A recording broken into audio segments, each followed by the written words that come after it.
Hi, already. Today is Tuesday, August 4th, 2026, and our dear friend Professor Marandi is here with us. Welcome back. Hi, Nima. Thank you very much for inviting me again. It's always a great pleasure being on your show and being with your audience. Let me start with what we've just learned moments ago that Yemen has attacked the Najran airport using drones. And it seems they said that they precisely hit the targets in that airport. It comes in a response of Saudi Arabia using the drones invading the airspace, and they're saying that they're responding to that. We have the Arbain, as you know, and in Iran, in Iraq, and the latest attack on the part of Saudi Arabia was on Iraq together with the United States. Many people are arguing maybe right after the Arbain, there would be some sort of response on the part of the Iraqi resistance.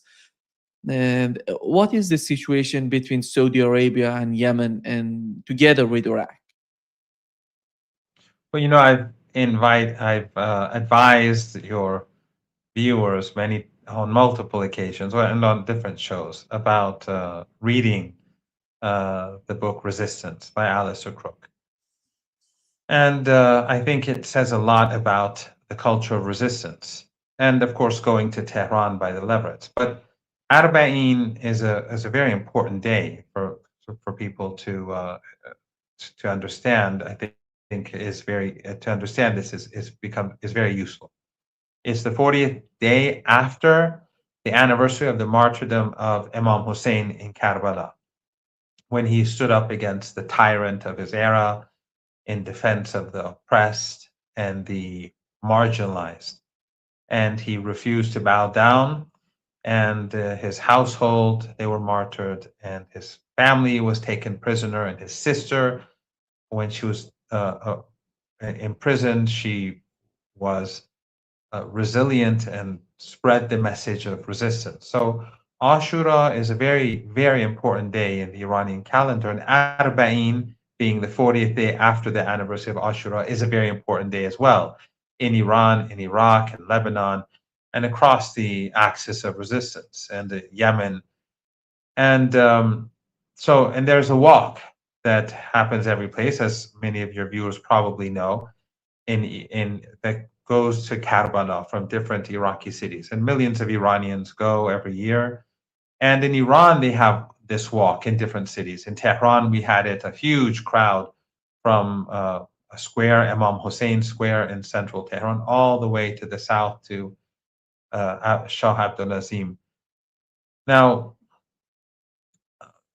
so the focus during these days is is this are these commemorations and these gatherings, and the resistance in Iraq has basically said that its response, its retaliation, will come after Arbain, which in Iraq is tomorrow, and in Iran it's today, because of the moon, and uh, so it's so today is Arbain, tomorrow in Iraq it's Arbain.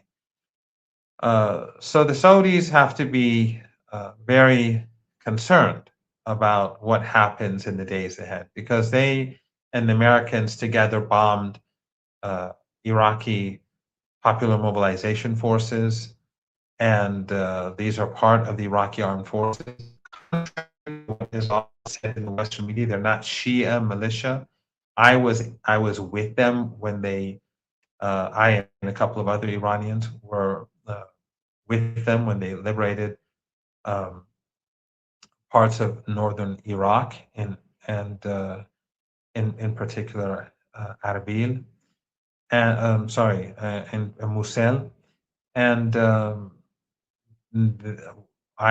we had dinner, or not dinner, but we spent the evening with a Christian uh, Popular Mobilization Force commander. Throughout a day and a half, we were embedded in the Popular Mobilization Forces that were predominantly Sunni in Sunni parts of northern Iraq.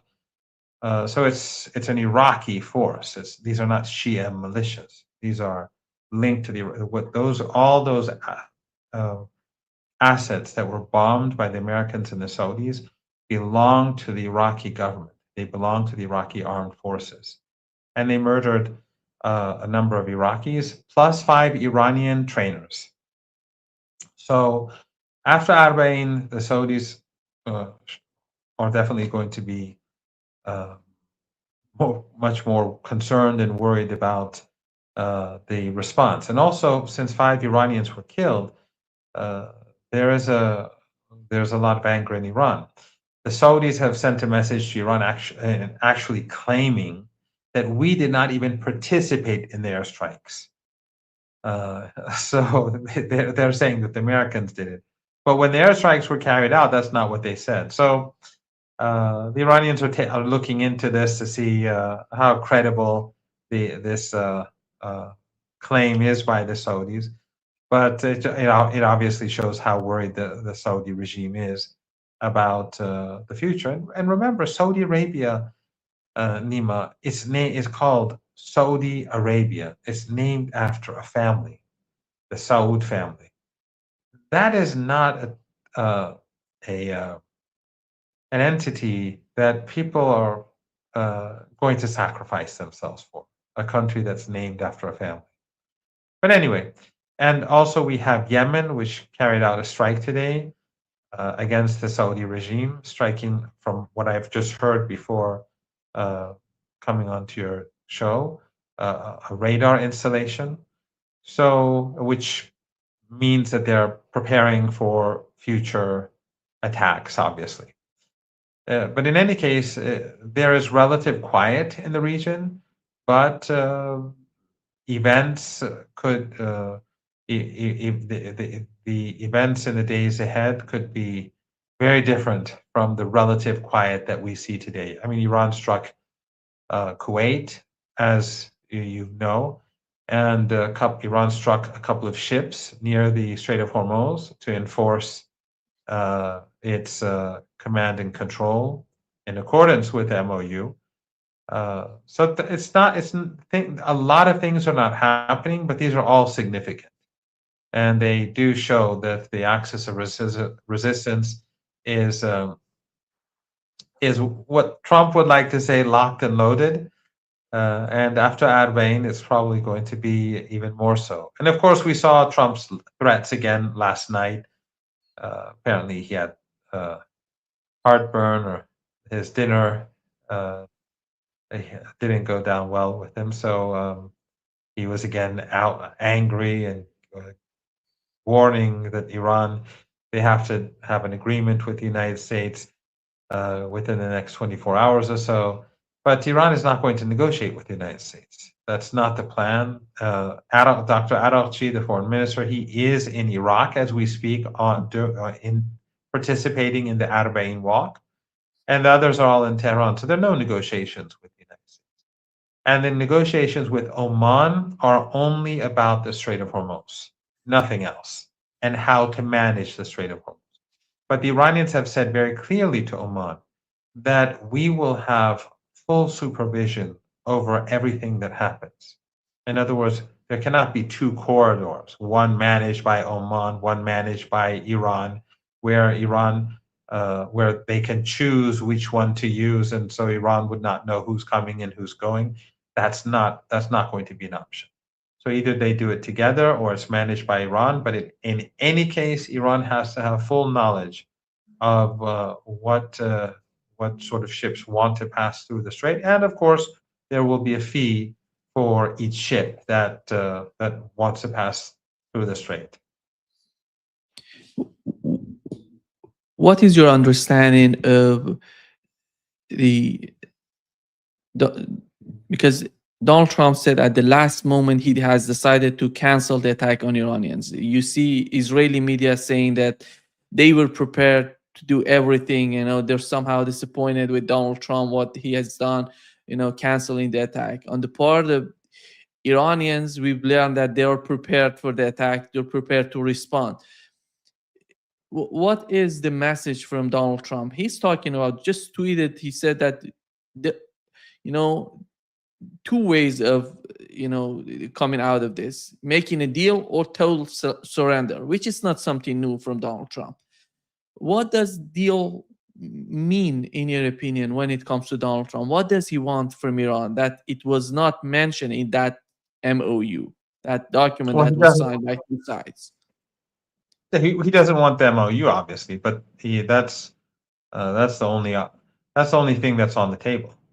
But Iran won't accept the MOU in its current form. Iran will accept the MOU plus.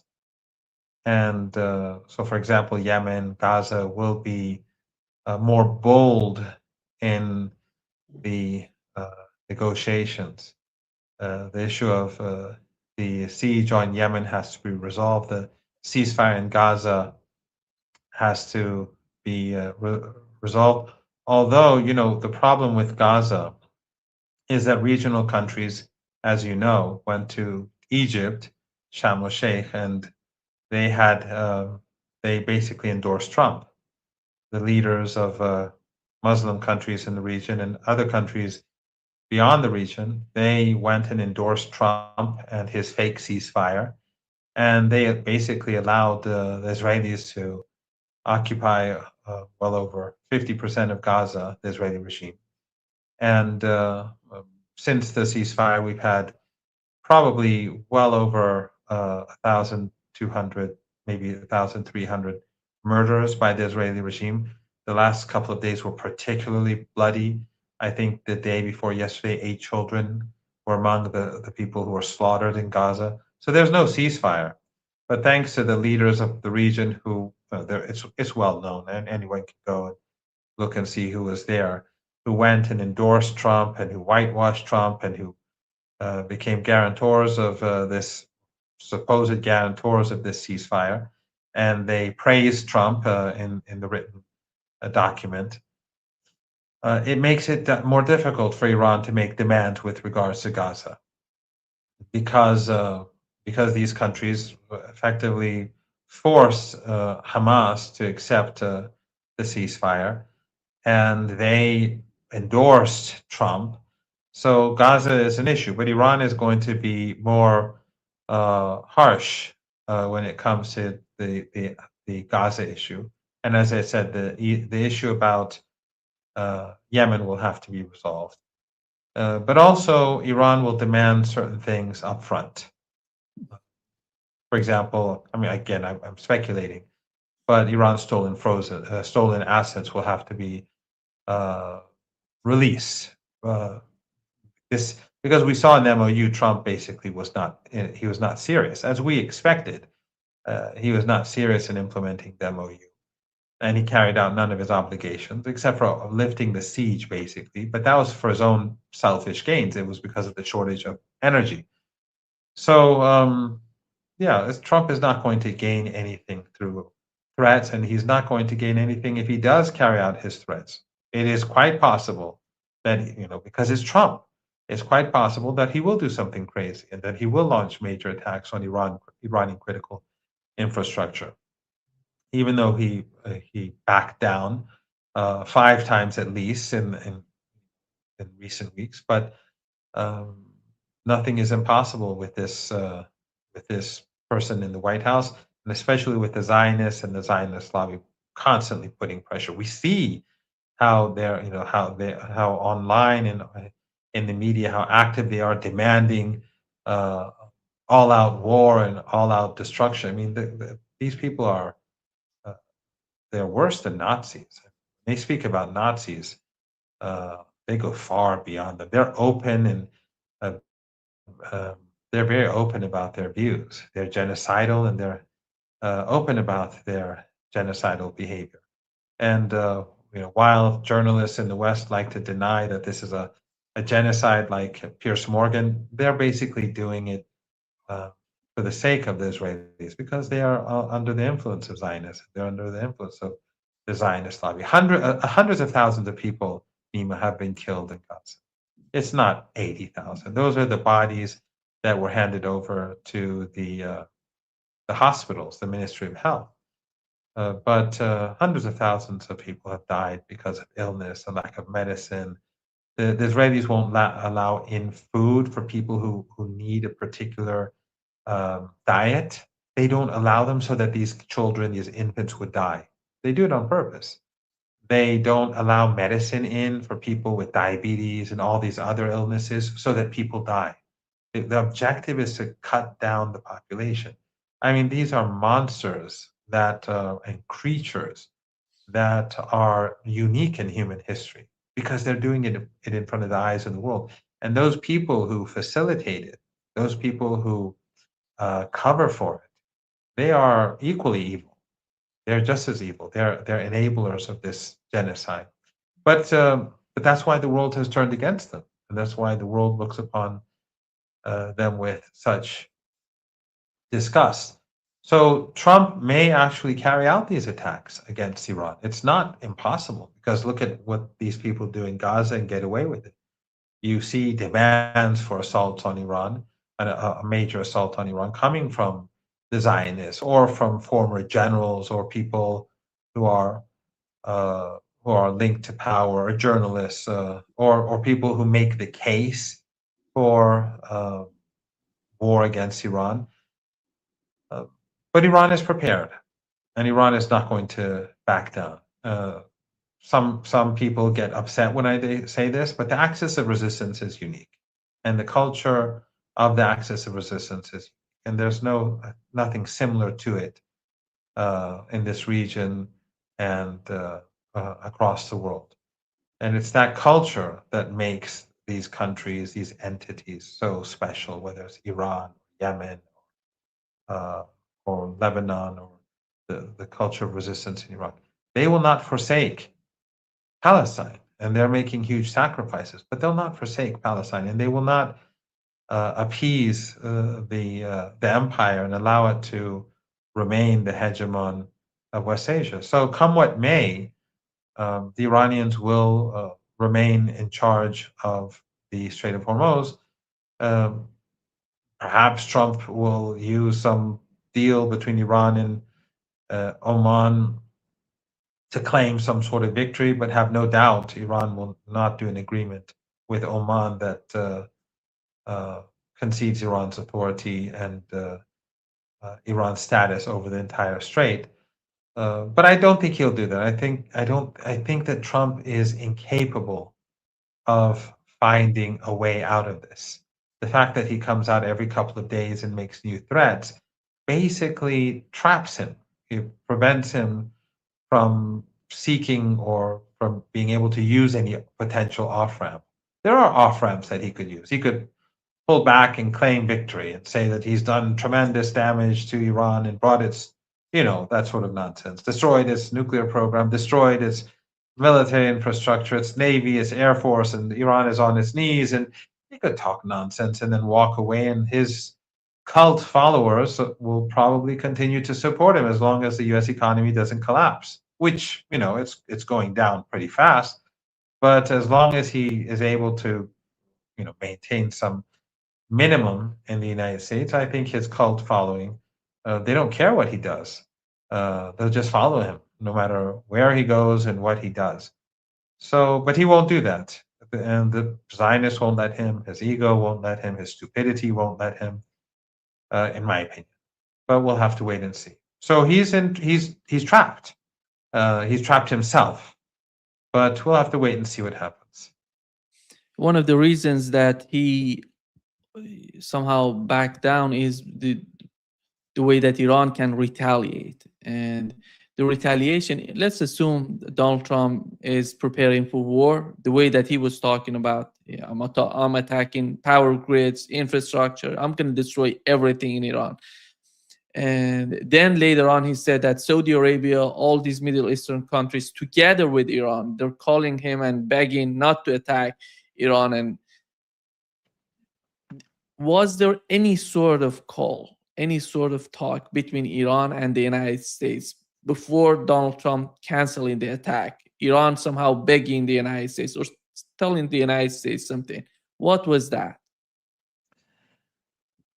I would be surprised if any one of your viewers by now thought that there was any communication between Iran and the United States.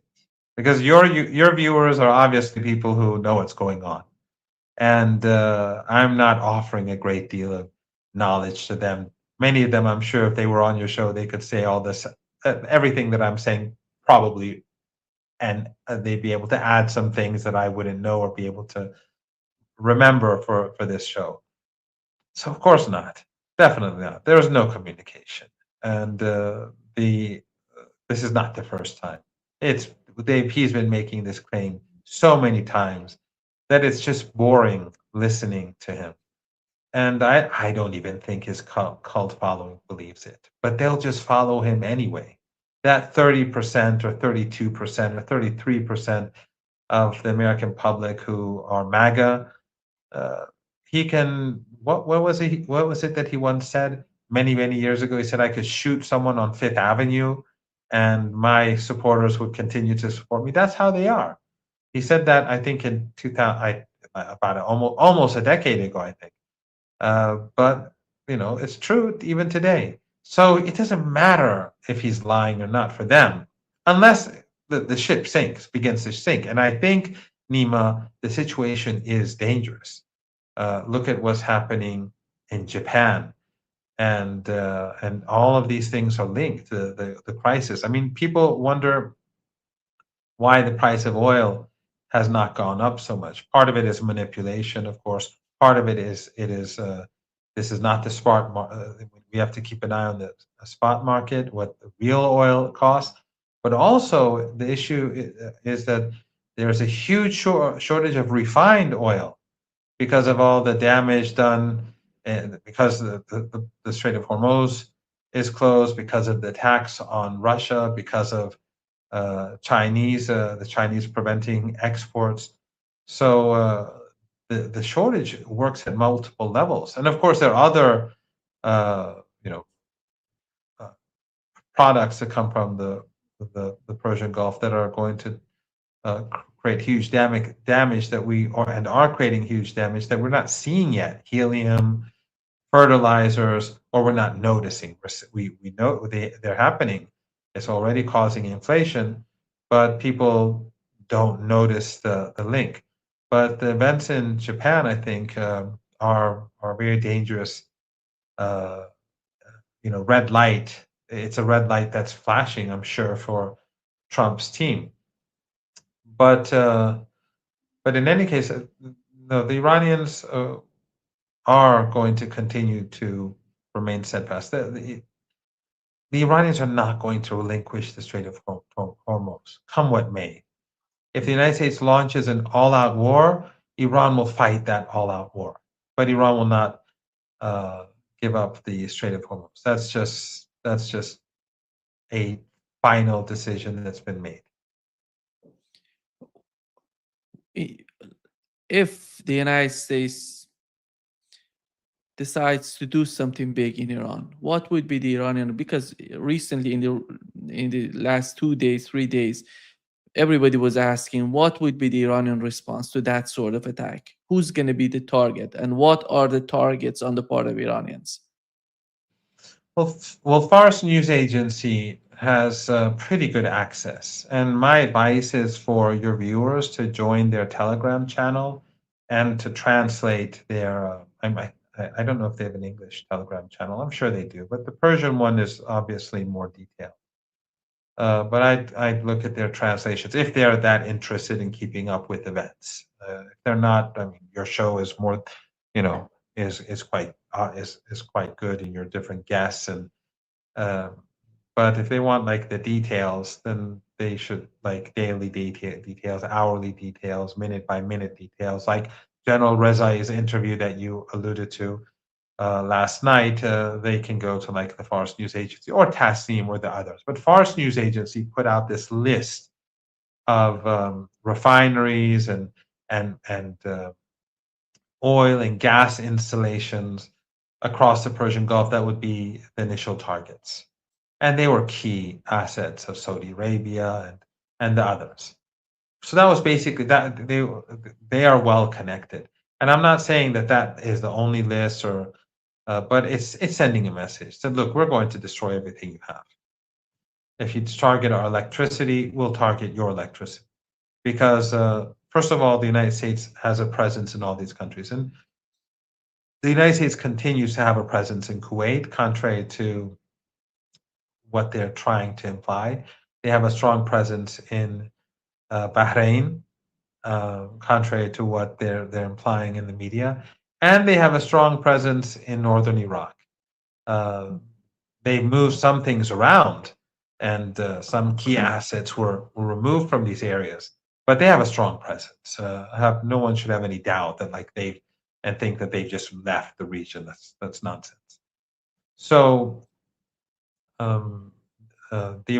since the Americans are there, those installations are key to the U.S. presence.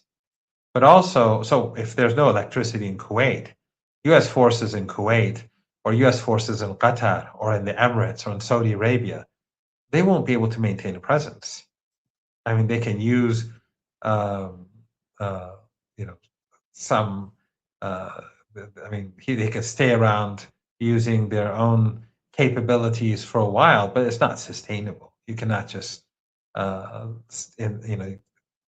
maintain a military presence with a few with small generators and constantly using fuel to fill them up. So if the power plants in these countries are destroyed, that's devastating for the U.S. armed forces. But also, all these countries are complicit in this war. We've gone over this multiple times. Your viewers know this. These countries are collaborators in this war.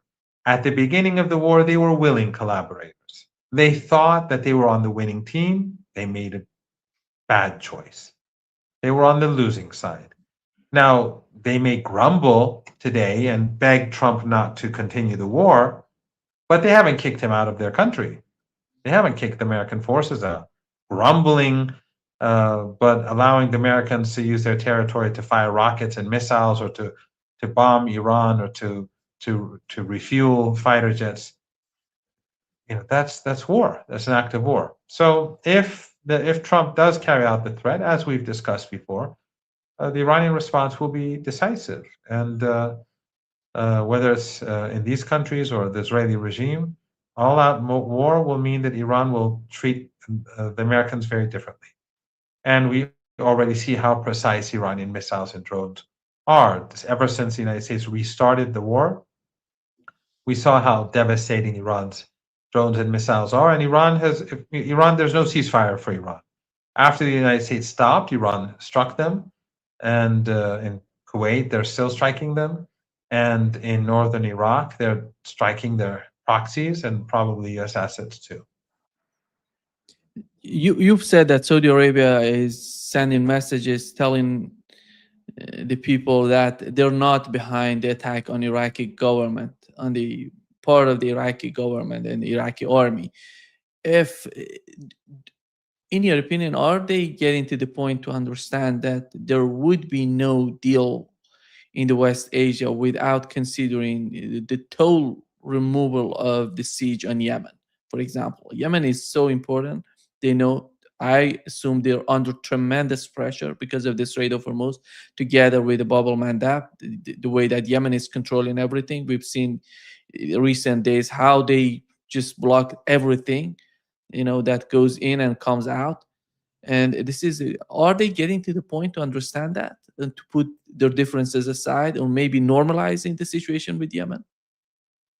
They have no option. Otherwise, this war will continue. There won't be an agreement between Iran and the United States without the issue of Yemen, Lebanon, and Gaza being resolved in one form or another. And in the case of Lebanon, the Israeli regime has to go completely, and the war has to end completely. No more assassinations, nothing. In the case of Yemen, the siege has to end. In the case of Gaza, despite the problems that I explained earlier, there has to be some sort of solution. And then, of course, Iran's stolen assets have to be handed over, and Iran's control over the Strait of Hormuz will be intact. So there won't be peace. I mean, Iran is not going, even if Trump walks away today, he says, okay, I've won the war and I'm going back, and the Navy can go home, and all those thousands of soldiers who are stuck in this horrific weather in the Indian Ocean and the Red Sea and the Persian Gulf and the Gulf of Oman and in the Arabian Peninsula, they can all go home and meet their families. Even if he says that, the Strait of Hormuz is not going to be normalized, nor will the Bab el-Mandeb Strait be normalized. The issues have to be resolved. Last night, we've learned from the military advisor to Iran's supreme leader, Mohsen Rezai. He said that right now no ceasefire exists, and which is important because yesterday, as you mentioned, Iran attacked Kuwait and attacked the American bases in northern part of Iraq, we can put it this way, or in Iraqi Kurdistan. These are two important points. I would say Iraqi Kurdistan was, from what we've seen so far, Iranian operations on that region, attack with missiles, drones. Even yesterday, we've learned that 14 ground operations were done, Iranian ground forces, special forces in that area, because of the huge concern of these, terrorist groups in Iraqi Kurdistan. What is the situation there? And is there still any sort of, are they bringing more weapons to these people to help them to do something on that area, in that area? Yes. Yes, they're well armed. The Americans have given them their full support. And one of the things that is very important is that the local Kurdish government in Erbil, they're allowing this to happen. All these bases that these terror groups have, that these Israeli and American proxies have, they're all known entities, and they're allowed to build all these bases with the consent of uh, the Kurdish regime in Erbil city. But if these groups carry out an assault on Iran, uh, Iran will be unforgiving, and Iran will demand that the Iraqi government deal with this while the Iranian armed forces deal with it. And I think that will bring about an end to the Arabi regime. So they have to uh, be careful. They're in a dangerous position, just like the Kuwaiti regime, just like the Emirati regime, just like the Qatari and Saudi regime, and so on, and the Bahraini regime. They can't wage war against Iran or allow someone else to wage war from their territory and pretend that they're innocent bystanders or that they are neutral and they have nothing to do with this. No, that's impossible. It's we had this discussion a few months ago when the war began, and Iran began striking back at these regimes, and they were complaining, "Why is Iran attacking us?" It's like saying that. Let's say the Russians or the Chinese or someone else or the Brazilians, they have bases in Canada and Mexico, and then they start bombing the United States from all those bases. And then Canada and Mexico they say to the United States that we're neutral, it's none of our business, don't have any don't retaliate against us. No one in the United States is going to accept that argument. No sane person would accept that argument. And so to claim that they're neutral, whether it's the local government in Erbil or whether it's the regimes in the Persian Gulf or it's Jordan, that's an intelligence. That's an insult to our intelligence.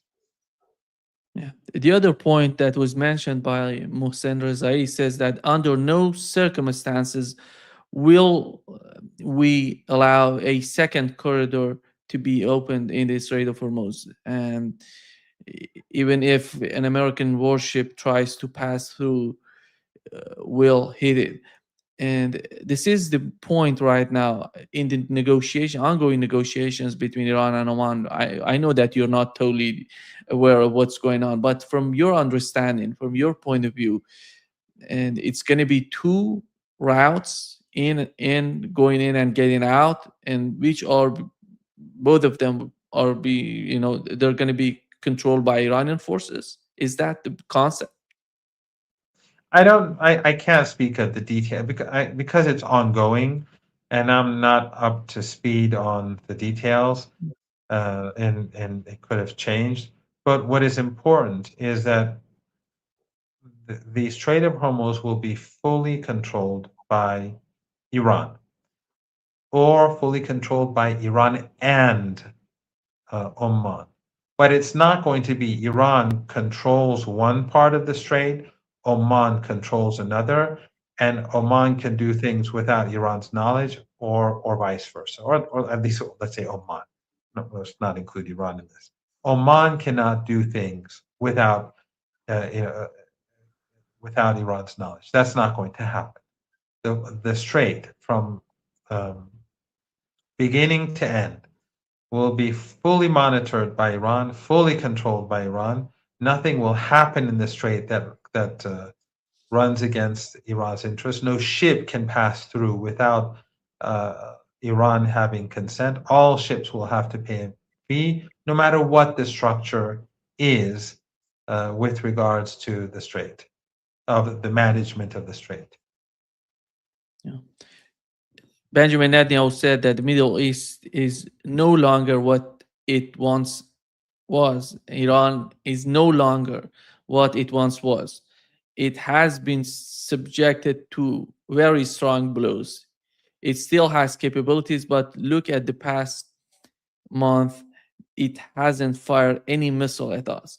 The change that has happened in the Middle East, in the eyes of Benjamin Netanyahu, we know what's going on with his ongoing fight inside Israel. That's why he needs to picture that. But in the eyes of Iranians, how has the face of the Middle East been changed during the war and as time goes by with the current situation? Well, this madman is also saying that Israel is the second most important country with regards to artificial intelligence. So either the United States, or more importantly, China, has been surpassed by this regime. No one should take him seriously. He's also a serial liar, and he's been unable to even take Gaza. He's been unable to defeat Hezbollah. He's been unable to defeat Yemen, uh, and of course, he's been defeated by Iran. And we know why Iran has not struck the Israeli regime during the past few weeks. First of all, the fight was over the Strait of Hormuz, and for Iran, it has to win in the Strait of Hormuz. So that's the focus. The focus is on the United States and all those assets of the United States that are fighting to take the Strait of Hormuz from the Iranian people. So that's Iran's priority. Second of all, Iran during this period has been destroying all of those radar systems and all those air defense systems, those layers that the United States has created to help the Israeli regime, whether in northern Iraq or across the Persian Gulf or in Jordan and to the west of Saudi Arabia. So in future, when there is war between Iran and the Zionist regime, it's going to be blind. Of course, the U.S. radar stations in Turkey exist. The United States will continue to obviously do what it can, but it's not going to be like before. And third, while Iran does not initiate strikes, I mean, the Israelis would, that's a general ideological belief. And some say that in this recent battle with the United States, Iran carried out preemptive strikes. That's not really the case. There was never a ceasefire. Just because the Americans stopped and said we've stopped, that doesn't dictate terms to Iran. There is no ceasefire as we speak, and I think General Rezai said that, or someone said that just a few hours ago. Yeah, he There's said no that. General ceasefire. Reza said that. Yeah, so there's no ceasefire between us and the United States for us to be attacking preemptively. No, they constantly carry out initiate war, they initiate escalation, but there was no ceasefire. And so the Iranians continue to strike the U.S. targets wherever they see that it's a threat to Iran or there's a threat emerging from. So Iran is not preemptive. These are not preemptive attacks. These are, but in general, Iran does not initiate conflict. That's ideologically speaking, it's very difficult for Iran, even though as I said, we don't have a ceasefire though with the United States, and the siege itself is an act of war. But I think the most important issue right now for Iran is the elections in Israel. And the Iranians see that there's a crisis inside Israel. That's why that's why Netanyahu is saying all this nonsense. The regime has lost the war. Israelis know they lost the war. The polls show that they know they lost the war.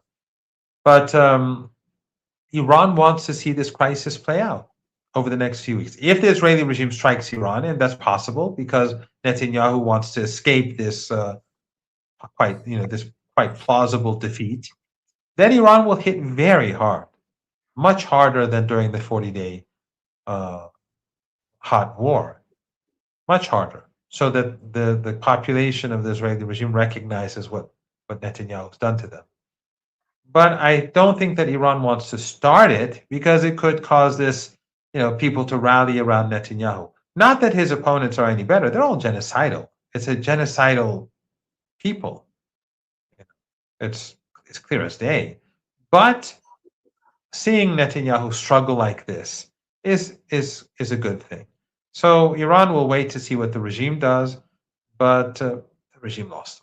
Netanyahu can say all he wants. Even ordinary Israelis in the polling that's taken place, overwhelmingly, I think it's like near 90% acknowledge this. So he can say that they're the top country when it comes to AI. They're the top country when it comes to everything else on this planet. But the reality is quite different. The important thing is that Iran's underground missile cities, they are what hold the barbarians back, whether it's the American armed forces or the Israeli regime. And as we speak, Iran is producing more advanced missiles. As we're speaking, the Iranians are producing more advanced drones. And basically, the drones that you see that are being fired, these are almost all old, very old drones that the Iranians were building over the years. And they've been very effective. So the Iranians don't feel the need at the moment to start using newer generations of drones. What is the ongoing? I assume that Iran is receiving messages from the United States. Yesterday, we were somehow thinking of what is that. There were some rumors in the news that the United States is asking Iran to talk about, and even Donald Trump himself pointed out that it's a nuclear program. We have to do something with the nuclear program of Iran. Just in the beginning, in the first step of the talks or negotiations, whatever that would be. And the Iranian position would remain the same as it was before during the MOU? That's right. Yes. Iran is not going to initiate any talks until the United States changes its posture completely, and it will not accept anything less than the MOU. And the nuclear program is not going to be what is discussed at the beginning of the negotiations. And every day that goes by, the Iranian demands only increase because the failure of the United States increases. Even if the United States intensifies, Iran will ensure that it loses. If they strike 5 power plants, Iran will destroy 50. It will, each of these countries that are assisting the United States, they will be punished. And this is not a winnable war for the United States. So Iran will hit back very hard. We saw a bit of this during the 40 days. We all recall when they struck Iran's gas field, the South Pars gas field. The Iranians hit back very hard, and they had warned that they would do so beforehand. They warned they would. The Iranians don't like destroying anything. They don't want to destroy anything in Kuwait or Saudi Arabia. Iran didn't start this war. Iran didn't escalate. Iran constantly warned them not to go down this route. But when the U.S. and the Israelis began to make threats against Iran's critical infrastructure and struck a couple of places, The Iranians said, you do this and we'll hit back hard. Iran hit back much harder when they struck Iran's gas field. In other words, the Iranian response is much bigger when it comes to escalation than the initial act of escalation. And so they will swiftly recognize that they made a bad mistake if Trump escalates. But in any case, whether he escalates or not, or whether he backs down, the Iranian position in relative terms is stronger than it was when the MOU was agreed upon and signed. So Iran's demands will be more than the MOU, and not just more than the MOU. It'll be the way in which the MOU is implemented would be different. In other words, Iran will not do anything until the United States actually carries out commitments. So every day that goes by, it makes things worse for the United States. And some people are saying that this war the United States may carry it on for years until the end of the Trump presidency. I'm not sure about that, because I think that the global economy, when it begins to collapse, and again, we can see these rumblings in Tokyo, when the global economy begins to collapse, I don't think it will be sustainable for the United States to continue this war when it collapses. So, and that's where we're going. Apparently, Trump does not have the will to pull out of this war before calamity strikes. So, when the global economy falls, and we don't know when it will be, but it will happen, then I think the United States will have to pull out. I don't think the American people will tolerate it anymore, even if the United States carries out a false flag operation. And that is something that I think is quite possible for the Israeli regime in the United States. Carry out a major cyber attack and blame it on Iran, carry out a major attack on civilians in the United States and blame it on Iran to mobilize, if not the entire American people, but the MAGA base. When the global economy, even the false flag operation, I don't think is going to do the trick, because when the global economy collapses, I think even MAGA will collapse. What has happened with Yemen that they decided to confront Saudi Arabia and the United States? And whenever they're talking about these are proxies of Iran, and we have to understand what is the nature, what is the reality between Iran and Yemen, between Iran and Hezbollah. The same thing is happening in southern Lebanon. Israel is attacking and just destroying some parts of southern Lebanon and some villages, cities, and Ali Tahir, mountains were, hit by, missiles. Just in the last 2 days, they were hitting large areas with missiles. And this is the question: is Iran going to tell Hezbollah what to do, or it's all about Hezbollah and their, sort of policy and decision when it comes to confrontation with Israel? What is that? The major problem in the West is, just like they underestimate Iran, they don't understand Iran's sophistication, how sophisticated Iran is. It's how its defense doctrine, how sophisticated it is, how its military industry, how sophisticated it is, how sophisticated the state institutions are, how steadfast and how politically aware its people are. They don't understand the relationship between Iran and these entities. They don't understand that Hezbollah is not a proxy. Whenever you hear they say Iran's proxies, you can tell that they don't know what they're talking about. As soon as they say proxy, you have to start ignoring them or taking what they say with a grain of salt, at least. These are not proxies; these are allies. They have agency. They have strong motivation. They're resilient. They're resistant. They have. They believe in what they're doing, and that's what makes Hezbollah so strong. That's what makes Ansarullah and the Yemeni armed forces so strong.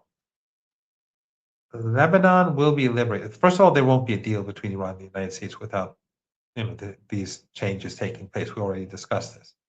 But in the case of Yemen, The Saudis brought this upon themselves. Things have been becoming more and more complicated because the Yemen has gradually been becoming more angry that the Saudis will not end the siege on Yemeni women and children. And the West is fine with it. These Arab regimes and all those regimes who we're told are joining this Saudi coalition, they support the Saudi regime, but they'll do nothing for Gaza.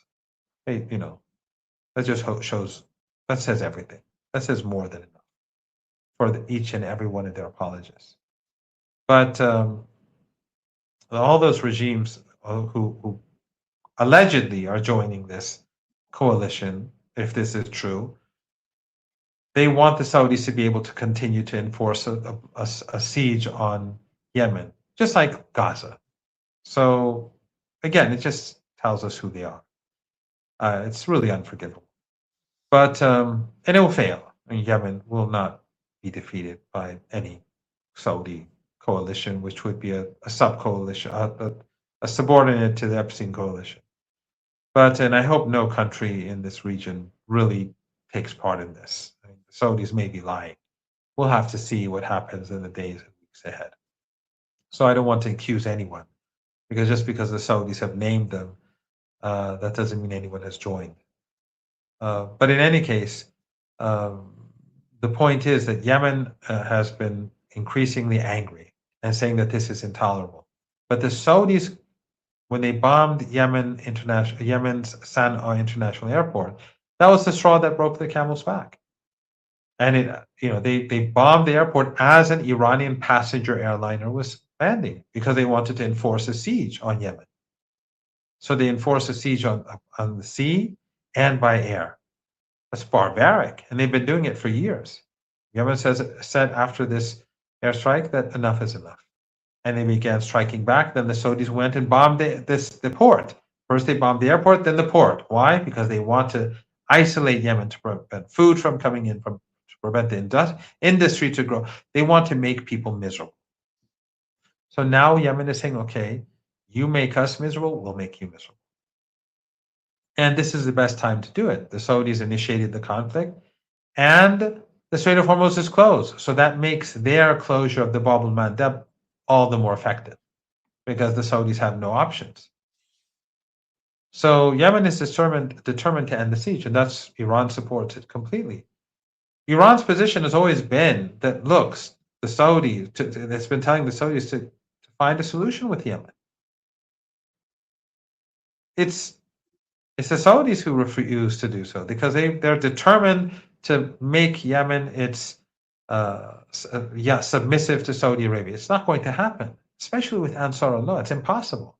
Ansar Allah is like Hezbollah.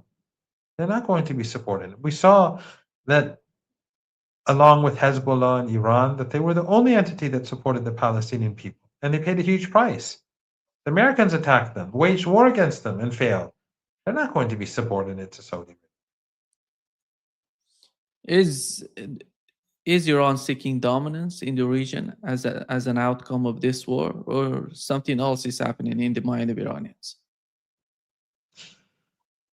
When Saddam Hussein was overthrown by the Americans, by the way, Iran, when neighboring countries, Turkey under Erdogan and the Persian Gulf, they were all supporting the overthrow, or at least they assisted the United States. The Iranians were the only country that did not cooperate, and Iran officially opposed it. As a citizen, I was a part of the anti-war coalition in the UK. I was in the protests against the war. So sometimes you see these people online talking nonsense and saying Iran supported the United States in Iraq. That's nonsense. That was not the case. The Iranians oppose it completely.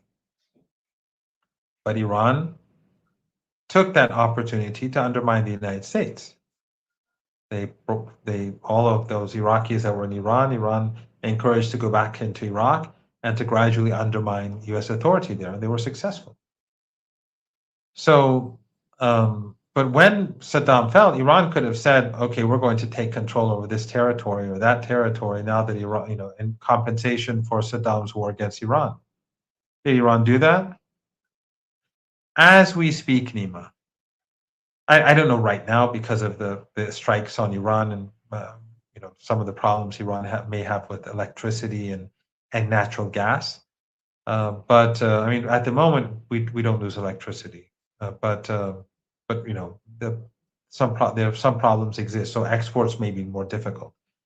Iran exports electricity to Iraq and gas, and the Iraqi government, because of the threats by the United States, does not pay for it.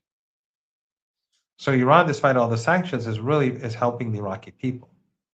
And every time people in the government want to cut this or decrease it because of the problems at home, Ayatollah Khamenei always said, look, the people of Iraq are under pressure. They don't have electricity. Keep the gas and electricity flowing. So Iran never took anything from Iraq. Iran never took compensation. According to the Resolution 598 in the UN Security Council, Iraq would pay compensation to Iran because the